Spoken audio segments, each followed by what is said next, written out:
ভারতের সর্বোচ্চ নাগরিক সম্মান ভারতরত্ন দেয়া হচ্ছে ক্ষমতাসীন দল বিজেপির প্রবীণ নেতা লালকৃষ্ণ আদভানিকে।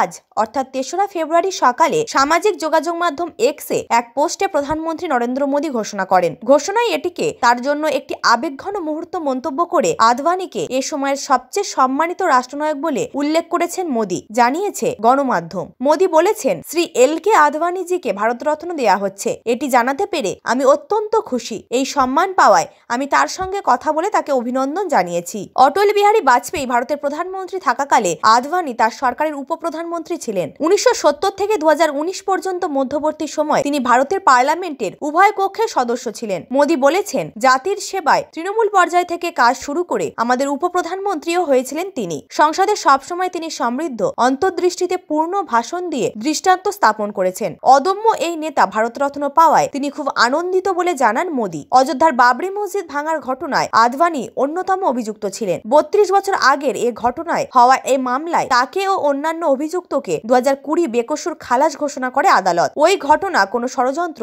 বা পূর্ব পরিকল্পনার ফল ছিল না বলে মত আদালতের। আদভানির রামরথ যাত্রার প্রভাবে ভারতের হিন্দিভাষী অঞ্চলগুলোতে বিজেপির উত্থান শুরু হয়েছিল। ১৯৮৬ সাল থেকে ২০০৫ সালের মধ্যে ৩ বার ভারতীয় জনতা পার্টির সভাপতির দায়িত্ব পালন করেছেন আদভানি। তার বয়স এখন ৯৭ বছর। বাবরি মসজিদের জায়গায় নির্মিত রাম মন্দিরের উদ্বোধনী অনুষ্ঠানে অসুস্থতার কারণে যোগ দিতে পারেননি তিনি।